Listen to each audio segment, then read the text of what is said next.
Hello student, welcome to class Educare. Basically हम लोग NCERT class 12 chapter number 1 के solutions पर काम कर रहे हैं अभी।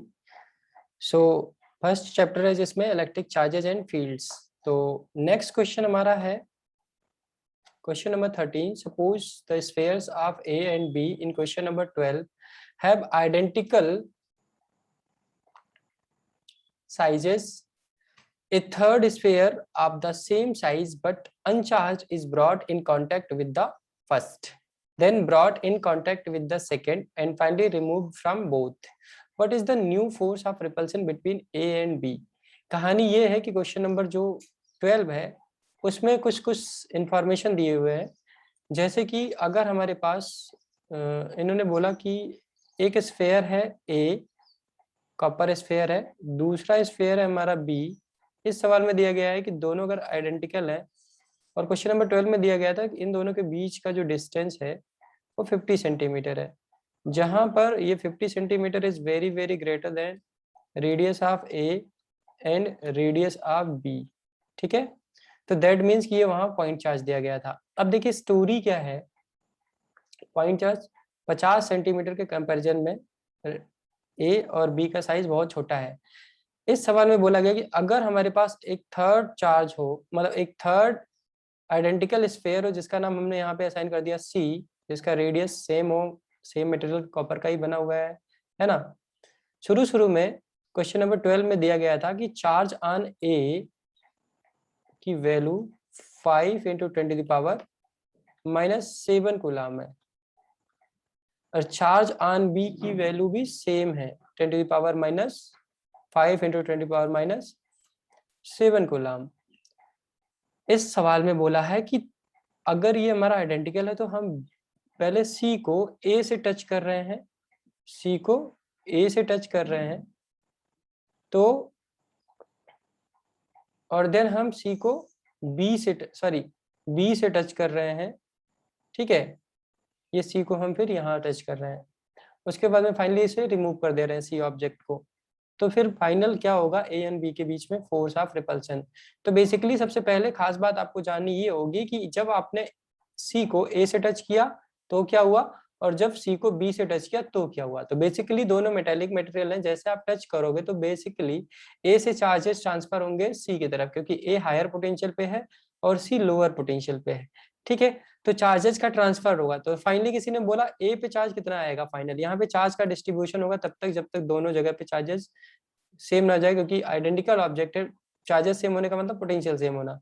ठीक है, तो फाइनल चार्ज आने को हमने बोल दिया क्यू ए डैश। तो यहाँ पे कैसे निकालते हैं, Q A plus Q C. सबसे खास बात है आपको जानना कि इनिशियल चार्ज जो सी पे था यहाँ पे दिया हुआ है अनचार्ज है। सी क्या है, अनचार्ज है, यानी कि इस पे जीरो चार्ज है। ठीक है, तो Q A plus Q C divided by 2 आप करेंगे। क्यू ए डैश की वैल्यू कितनी आएगी, क्यू ए डैश की वैल्यू हमारी हो जाएगी क्यू ए बाई 2। क्यों, क्योंकि सी पे चार्ज तो जीरो था। सिमिलरली जब आप सी पे चार्ज कैलकुलेट करेंगे फाइनल कितना आएगा जब आप टच करें, तो उसका भी फार्मूला क्या होगा, Q A plus Q C divided by 2। यहाँ सी पहले से ही जीरो है, तो सी पे कितना इंड्यूस हुआ चार्ज या कितना चार्ज आया ट्रांसफर होके, तो इसका भी फार्मूला क्या आया हमारा, क्यू ए बाई 2 ही आया। यानी कि ए पे और सी पे आधा आधा चार्ज आ जाएगा जो इनिशियली ए पे चार्ज था। अच्छा, अब आपने क्या किया, सी को बी से ले जाके टच कर दिया, सी को बी से ले जाके टच कर दिया आपने। अब यहाँ पे कुछ ना कुछ तो चार्ज आ चुका है, अभी ये सी पे चार्ज आ चुका है ना, क्यू ए बाई 2 आ चुका है चार्ज, और बी पे चार्ज कितना है, क्यू बी है। तो यहाँ पे अगर आप कैलकुलेट करना चाहेंगे तो बेसिकली पहले एक बात समझ लीजिए, क्योंकि दोनों चार्जेस यानी कि ए और बी पे चार्जेस का अमाउंट जो है सेम है, तो आप मान सकते हैं कि चार्ज ऑन ए बराबर है चार्ज ऑन बी पे। ठीक है, तो जब आप इसको सी को बी से टच करेंगे तो क्या होगा फाइनल चार्ज। तो देखिए अगर मैं यहाँ से फाइनल चार्ज ऑन बी लिखना चाहूंगा तो फार्मूला यहाँ से लिखेंगे Q B plus Q C dash by 2 हो जाएगा। तो क्यू बी की वैल्यू अगर मैं यहाँ से लिखना चाहूँ तो क्या लिखूंगा, क्यू बी बराबर क्यू ए है, तो इसको आप क्यू ए लिख दीजिए।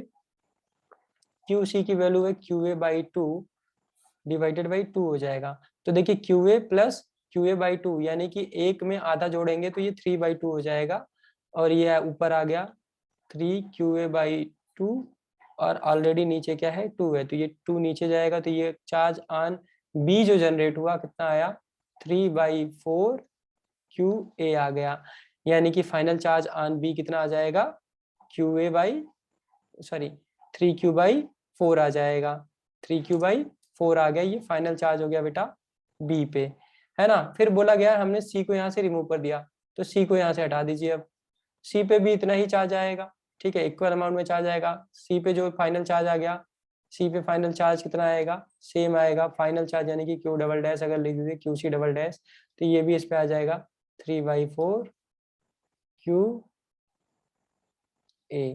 Law of conservation of charge यहाँ पे यूज हुआ है, ठीक है।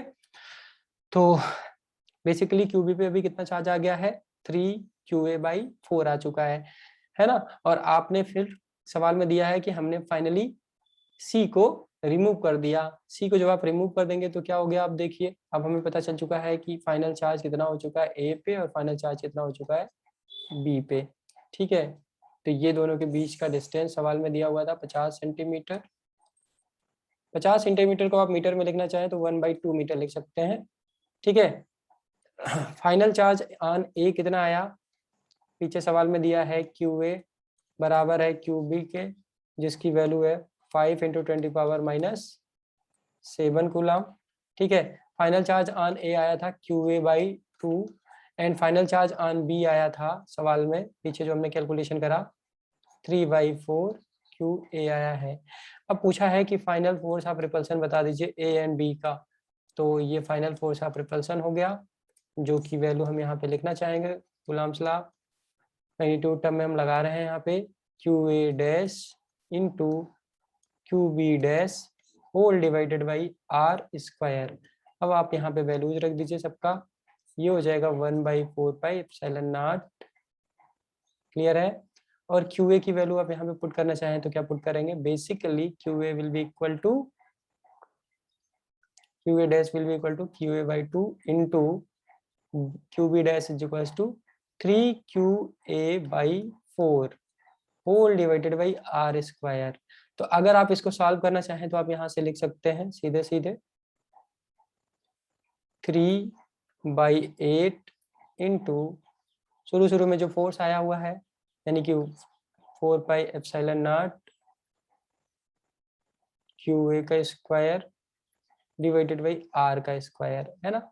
इसकी वैल्यू हमने क्वेश्चन नंबर 12 में कैलकुलेट की है, ये आया है 9 मिली न्यूटन आया है, ठीक है। इसकी वैल्यू आई है 9 मिली न्यूटन। आप इसको कैलकुलेट करेंगे तो आंसर आएगा 9 मिली न्यूटन, जो कि हमने पीछे क्वेश्चन नंबर 12 में ऑलरेडी कैलकुलेट करा है। तो force on A and B finally क्या हो गया 3/8 इंटू 9 मिली न्यूटन। 9 मिली न्यूटन को जनरली आप ये भी लिख सकते हैं 3/8 इंटू 9 इंटू 10⁻³ न्यूटन लिख सकते हैं। अब आप इसको सॉल्व करना चाहें तो यू कैन सॉल्व इट। 9 × 3 कितना हो जाएगा, 9 × 3 27/8 into 10⁻³ newton, that will be equal to, अगर आप इसको सॉल्व करेंगे तो ये 3.375 इंटू 10⁻³ न्यूटन आएगा final force between A and B। इसको आप मिली न्यूटन में लिखना चाहें तो ये आ जाएगा 3.37 मिली न्यूटन आ जाएगा। ये force between A and B, force between A and B finally ये आया, ठीक है।